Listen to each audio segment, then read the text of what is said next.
derrière une petite porte dérobée dans une station de RER peuvent se cacher en fait des choses un peu folles.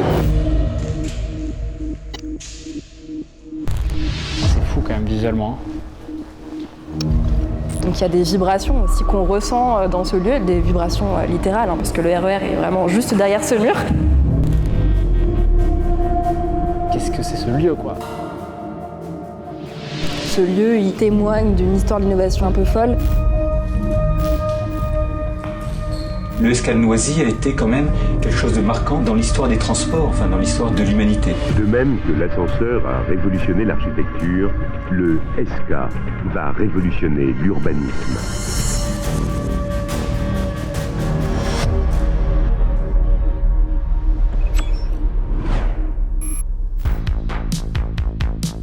Hello pour ce nouvel épisode des Explorations de Flo, je me trouve à Noisy-le-Grand en banlieue parisienne. Ici sous mes pieds se trouve un des sites abandonnés les plus fous de France. Une gare souterraine qui devait révolutionner les transports en commun. Le 2 février 1993, le chantier est fini, mais pourtant ce métro d'un nouveau genre ne va jamais transporter personne. Quel était ce projet, qui l'a imaginé et pourquoi il a échoué? Je vous raconte tout dans cette vidéo, mais avant, pour ne pas louper les prochaines, abonnez-vous.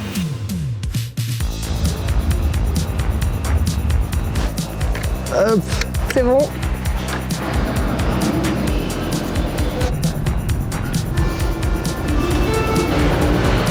Donc là, on est dans la gare de Noisy-le-Grand-Mont-d'Est, dans la gare du RER A. Et donc pour accéder au SK, on passe littéralement dans les espaces de la gare. Tout se joue sur une petite porte dérobée, très secrète. Et donc là, on sort de la station. On voit Noisy-le-Grand-Mont-d'Est.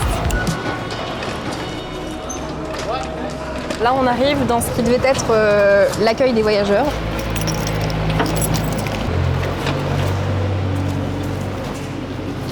Ah ouais.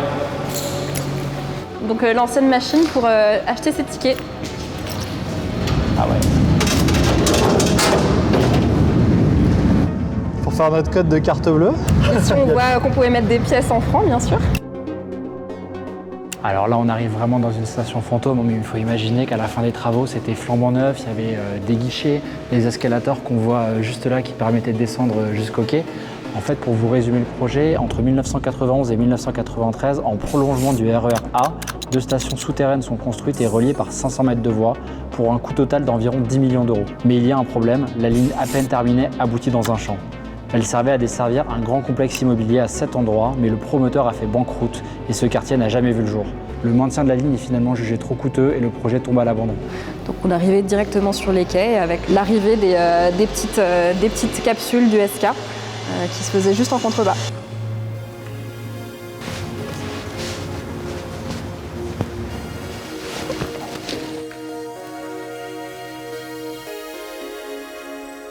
Bon bah on s'enfonce dans les entrailles du SK. Le SK, c'était un système de transport urbain complètement innovant à l'époque. Le principe, c'était donc des cabines qui étaient tirées par un câble infini, donc par un mouvement de va-et-vient, sans moteur embarqué dans les cabines. Donc c'est tout simplement des cabines qui étaient accrochées par une pince à ce câble. La pince à embrayage progressif accroche la cabine au câble sans fin qui tourne en continu. À l'arrivée en gare, la pince s'ouvre automatiquement. En gros, les cabines arrivaient par là, comme ça, se retournaient sur la plateforme qu'on voit et repartaient dans l'autre sens. Et le principe, c'est que donc elles arrivaient, elles ralentissaient, mais elles s'arrêtaient jamais vraiment. Donc il fallait monter dedans. C'est comme une télécabine en fait. C'est le principe des œufs, en fait, tout simplement. Okay, donc très simple. Ah, on entend le RER. Ouais. Celui-là, il marche pour le coup. Ouais, celui-ci marche bien. Et en fait, ce lieu qui était livré, propre, et on voit sur les images de l'INA des mises en situation avec des comédiens qui ont des mallettes et qui se baladent pour montrer ce à quoi ça pouvait ressembler, n'a jamais été mis en service. Ah, c'est fou. On voit bien la plateforme de retournement avec les petits trous qui permettaient de faire pivoter les cabines. Ah ouais. Et hop, ça se retournait et c'était un cercle infini. Il n'y avait pas de pilote? Il n'y avait pas de pilote, c'était ça aussi toute l'invention un peu géniale. Ouais. C'est qu'en termes de maintenance, c'était vraiment très simple. Alors bien sûr, il y avait un technicien de site, etc. Et les moteurs pour tirer les câbles, mais les cabines en elles-mêmes, elles sont très simples.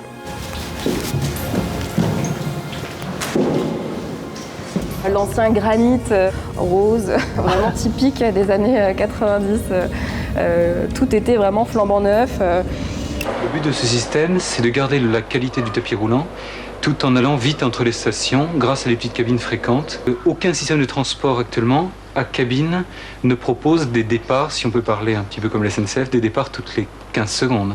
Ça n'existe pas. Là, on voit les cabines d'époque qui pouvaient transporter entre 10 et 12 passagers.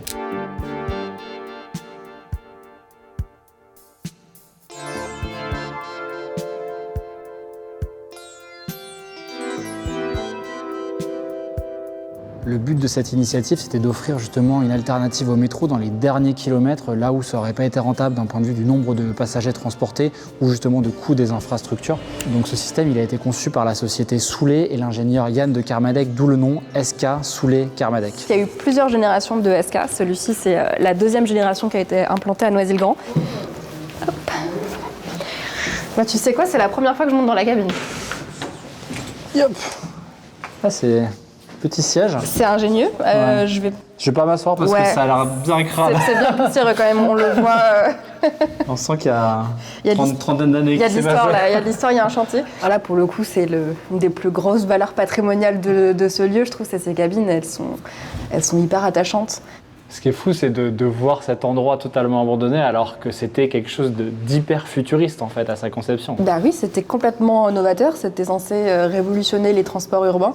Et voilà, aujourd'hui c'est vrai que faire 500 mètres avec un métro, ça nous semble plus révolutionnaire. À une époque où on valorise la marche à pied, les mobilités douces, le vélo, etc., ça nous semble un petit peu fou. Mais ça dit quelque chose de la société de l'époque. SK, un système qui marche tout seul pour éviter les marches forcées.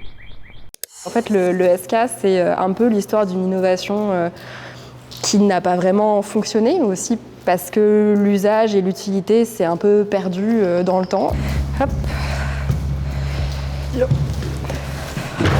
On va faire une longue marche dans un couloir obscur. Ok. J'y suis allée plusieurs fois. Ça me fait encore un petit peu peur. Il y a un peu d'eau.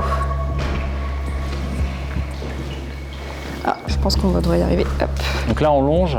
Là, en fait, les rails on longe qui les relient rails. les deux stations. Exactement, donc sur une distance d'environ 500 mètres. C'est très vaseux. Oh mon Dieu. Oh, cette texture. C'est un peu vaseux, ouais. Oula. Là, les rails s'arrêtent. Là, les rails s'arrêtent. En fait, les rails ont été déposés puisque il y a quelques années, il y a un projet urbain qui a vu le jour tout au bout du SK. Et donc, la deuxième gare qui existait à l'autre bout a été démolie dans le cadre de ce projet urbain qui a permis de créer pas mal de logements. Et donc, au moment où ils ont démoli la gare, ils ont enlevé toutes les rails.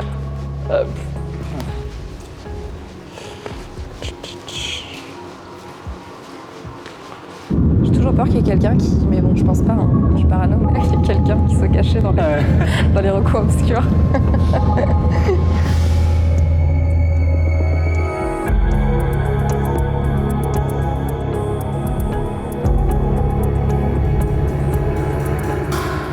Alors pour revenir un petit peu sur l'histoire, le SK de Noisy s'est construit dans le cadre du projet My Horizon, un immense complexe de bureaux mené par le promoteur Christian Pellerin, surnommé à l'époque le roi de la défense pour avoir construit une bonne partie du quartier d'affaires parisien. Mais dans les années 90, sa réputation est entachée suite à plusieurs affaires judiciaires et son projet s'effondre suite à la crise de l'immobilier. Après un boom dans les années 80, le marché de l'immobilier ralentit brutalement à cause d'une hausse des taux d'intérêt, de la baisse de la demande et du retrait des financements bancaires. Résultat, de nombreux projets comme celui-ci sont abandonnés. Ça paraît fou d'avoir un endroit comme ça qui est flambant neuf mais qui n'a jamais servi, mais c'est un cas d'école des aménagements des années 90. On construit d'abord les infrastructures publiques, on pense que la ville va suivre et en fait le projet s'effondre et on se retrouve avec 500 mètres de lignes de métro et une gare flambant neuve qui n'ont jamais servi. C'est fou. C'est le bout de la ligne. Donc techniquement, au-dessus de nous, là, il y avait le futur quartier My Horizon qui devait être là. Ouais, un petit peu plus loin. Je pense que, alors, j'ai pas osé monter sur le talus. Bon, en fait, il n'y a rien, il n'y a que du remblai. Globalement, c'est donc cette crise immobilière à partir des années 90 qui arrive et qui fait que finalement l'immobilier, notamment l'immobilier de bureau, va s'effondrer. Et donc il n'y a plus d'enjeux économiques suffisants pour créer des nouveaux espaces, des nouveaux mètres carrés pour accueillir des bureaux. Et donc c'est à ce moment-là finalement que la pertinence d'étendre la zone du Mont-Est, qui est déjà un quartier d'affaires important à l'époque, va perdre son sens et va faire que le projet périclite. Je vais reprendre notre petit passage secret. Hop.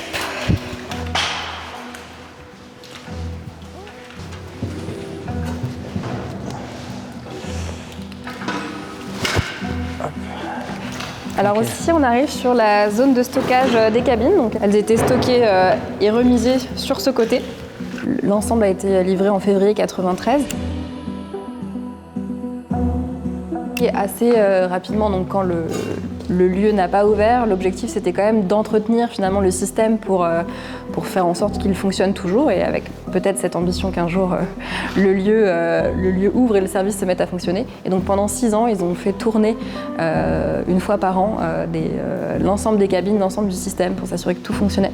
Mais ça représentait forcément des coûts qui étaient importants, environ 150 000 € par an. Okay. Sur des coûts d'exploitation. Et donc voilà, au bout d'un moment, cette gestion, cette maintenance s'est arrêtée donc en 99. Et puis le site n'a plus été utilisé. Et c'est vrai qu'à partir de 2006-2007, c'est là que sont arrivés les premiers urbexeurs, puisque voilà, la maintenance du site a périclité. Et donc des nouveaux usages sont arrivés et qui ont permis de créer quand même ce patrimoine avec, j'imagine, des fêtes assez folles à l'époque, tous ces usages de street art, de graphes.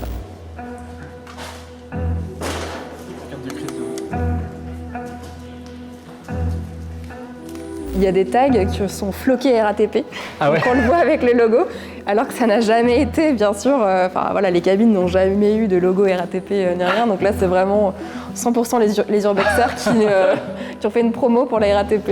C'est drôle. Ouais, c'est très drôle. C'est fou quand même visuellement.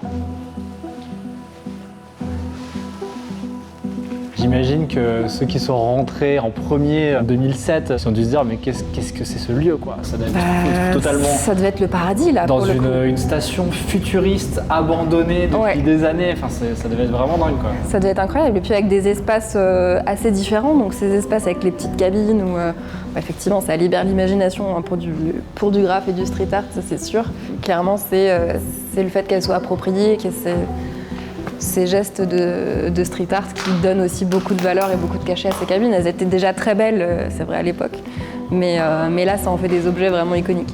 Le SK, sa valeur patrimoniale, elle tient plutôt à ses traces en fait, à ses traces urbex, à ces cabines qui ont été utilisées, et finalement c'est ces usages illicites qui donnent aussi beaucoup la valeur au lieu. Ce lieu qui raconte quelque chose de l'histoire d'une innovation un peu folle, une innovation technique qui finalement périclite et voit pas le jour, et puis c'est aussi un lieu qui raconte quelque chose de l'urbanisation de Noisy-le-Grand qui est extrêmement forte. Le SK, il est situé dans le Mont-Est, qui a été un haut lieu de l'innovation architecturale. Juste à côté de nous, il y a les espaces d'Abraxas, de Ricardo Bofill, qui sont un lieu iconique, emblématique. Les Hunger Games a été filmé là-bas. C'est un lieu complètement postmoderniste, rétro-futuriste. C'est vraiment le Gotham City de Noisy-le-Grand. C'est très très impressionnant en termes de patrimoine. Et le deuxième lieu emblématique de Noisy-le-Grand, c'est les arènes de Nunez, les arènes de Picasso. Ici, on a quelque chose de très étrange. C'est le monstre du SK. Ok. Donc on ne sait pas d'où ça vient, on ne sait pas qui l'a fait. Je pense qu'un jour, l'aménageur s'est baladé et est tombé là-dessus. Et depuis, on l'appelle le monstre du SK. C'est un petit peu la petite surprise au bout du tunnel. Forcément, quand le lieu a été inoccupé, il y a pas mal de personnes qui sont rentrées dessus, qui ont récupéré pas mal de choses. Il n'y a pas énormément de mobilier qui reste de l'époque. Globalement, pendant les visites qu'il y a eu au fil des années, voilà, il y a pas mal de choses qui sont parties quand même.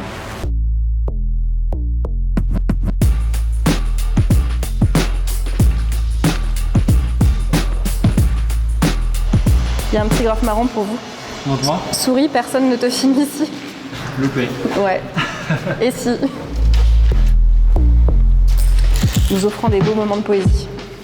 Pour certains. Je pensais à celui-ci. Il y a eu plusieurs étapes en fait, dans le développement du SK, il y a eu plusieurs générations de SK. Et les toutes premières expérimentations, le tout premier SK qui a ouvert, c'était à Villepinte, dans le parc des expositions, en 92. Donc ça a été la première tentative, mais pour une distance qui était vraiment très courte à l'époque. Je crois que c'était environ 300 mètres. Okay. Donc encore une fois, on est sur, voilà, on n'est pas sur, sur des distances très très folles. Entièrement automatisé, le SK peut transporter 3000 passagers à l'heure, dans chaque sens, sur des distances de plusieurs centaines de mètres. Et ensuite, il y a eu des successions d'expérimentations, et notamment le SK était un peu la vedette de l'exposition universelle de Vancouver au Canada. Et donc il y avait ce SK qui était en plein milieu de l'exposition universelle, alors là sur une distance encore plus courte de 150 mètres seulement, et qui était un peu l'attractivité. Et il me semble que le temps de l'exposition universelle, il y a 3 millions de voyageurs qui ont voyagé dans ce mini SK sur 150 mètres. Et il y a eu plusieurs tests. Alors il y a eu une ouverture du SK au Japon, donc à Yokohama, dans le cadre également d'une grande exposition. Et le SK a un petit peu voyagé comme ça dans le monde.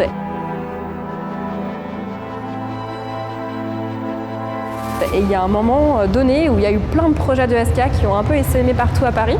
Et on retrouve des anciennes cartes où en fait on voit les projets de SK qui étaient dissimulés un petit peu partout. Et notamment il y a eu un projet à un moment donné un peu phare de relier la gare de Lyon à la gare d'Austerlitz. Donc de traverser la Seine via un SK. Moins cher que le métro, plus pratique que l'autobus, le SK est en train de séduire les techniciens de la RATP. De la gare de Lyon à Austerlitz en passant par la gare Montparnasse. Pour ce projet, plusieurs cabines pour accueillir 24 personnes circuleront sur 2 lignes. À l'aéroport de Roissy-Charles de Gaulle, une nouvelle ligne de SK est également construite. Elle fait 4 km, soit 8 fois plus que celle de Noisy. Une première ouverture est prévue en 1996, mais celle-ci est repoussée puis annulée. Après des années de tests infructueux, des raisons de sécurité, des problèmes techniques et des surcoûts d'exploitation sont invoqués. Et en juin 1999, sur décision du ministère des Transports, le projet est définitivement abandonné. Selon un rapport de la Cour des comptes, le projet SK à Roissy a coûté 1 milliard de francs, soit environ 150 millions d'euros avant d'être abandonné. Et ça a aussi enterré le projet de SK qui devait relier la gare de Paris-Gare de Lyon à celle d'Austerlitz. Et après ses échecs en France, le SK va trouver son salut en Chine. En 2001, un SK 6000 est inauguré à Shanghai pour relier le quartier historique du Bund et le district de Pudong en passant sous la rivière. Et plus de 25 ans plus tard, il est toujours en service.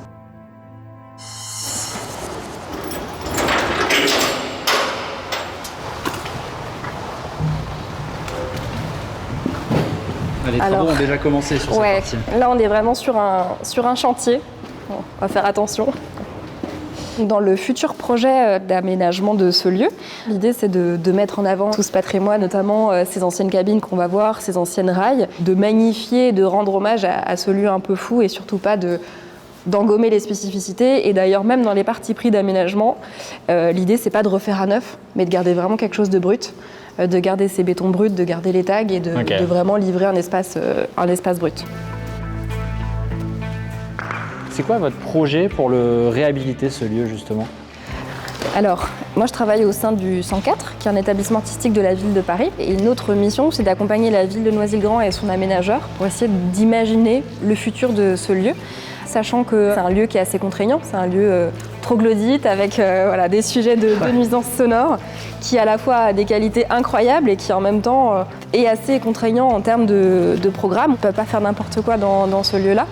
Et l'idée, c'est que ça soit aussi un lieu qui puisse être approprié par une diversité d'usagers, que ça ne s'adresse pas uniquement à une typologie de population. Et donc d'imaginer aussi des espaces vivants, d'avoir une offre de restauration, et que ça puisse être un lieu qui vive la nuit, puisqu'il y a une activité de clubbing qui est envisagée et qui semble assez naturelle vu les caractéristiques du lieu, une dimension lieu de fête. Là, ça donne envie de faire des concerts, on imagine bien une ambiance clubbing avec des dispositifs immersifs, de la lumière et accueillir aussi du spectacle vivant, pourquoi pas des concerts, etc. Surtout qu'il n'y a pas de nuisance sonore en fait. Ici, on est sous terre, hyper protégé, il n'y a pas de voisinage. On peut faire du bruit.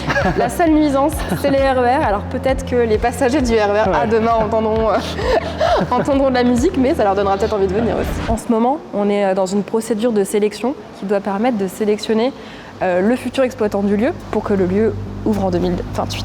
Trop bien. Alors là, on est dans les jardins du SK, qui est finalement le volet extérieur du lieu, sur un lieu complètement souterrain. C'est aussi chouette d'avoir toute cette parcelle extérieure qui est attenante. Et donc là, on le voit, le lieu il est déjà aménagé. En fait, il a déjà ouvert à l'été dernier. Et je trouve qu'il y a une ambiance hyper agréable ici. En fait, on est au niveau de l'eau, c'est assez fou. Donc il y a tous ces bassins qui ont été réaménagés. Tout ça, ça a été livré il n'y a pas très longtemps. Il ne fait pas très beau aujourd'hui, mais On voit il y a une population de canards quand même qui s'est développée. Il y a même des oies, j'ai vu. Des oies, il y a des hérons. En fait, on est vraiment, il y a un contraste entre cet environnement urbain qui est très brut, qui est très fort. Et donc le SK il s'inscrit dans le cadre d'un projet urbain plus vaste de reconversion de l'esplanade de la commune, qui est la zone dans laquelle on se trouve. Et donc il faut imaginer hier, effectivement, qu'on était là sous une dalle qui était assez sombre, assez glauque. Et l'objectif, c'est de retravailler entièrement les espaces publics pour recréer une place qui donne envie, qui sera un peu bordée de commerce. Et du coup, c'est un espace public qui est assez clé parce qu'en fait, il fait le lien entre la gare routière qui se situe là-bas avec une des entrées du RER. Ici, on a le centre commercial des Arcades qui est un centre commercial de rayonnement intercommunal qui est très important, qui en fait est un peu le seul lieu de sortie des jeunes et aux alentours. On voit les chantiers derrière, c'est vraiment un projet global pour transformer le quartier. C'est ça, l'objectif c'est que le SK ce soit un peu la locomotive qui vienne redynamiser l'ensemble du quartier. C'est un peu un projet iconique qui va accompagner et amener toute la reconversion de cette zone qui est extrêmement mixte, dans laquelle on trouve des habitants, des étudiants, des travailleurs. Et donc il y a une intensité d'usage dans cette zone. Et l'objectif c'est que le lieu il arrive à croiser tous ces publics et à faire le lien en fait entre des quartiers, des fonctions qui sont très différentes.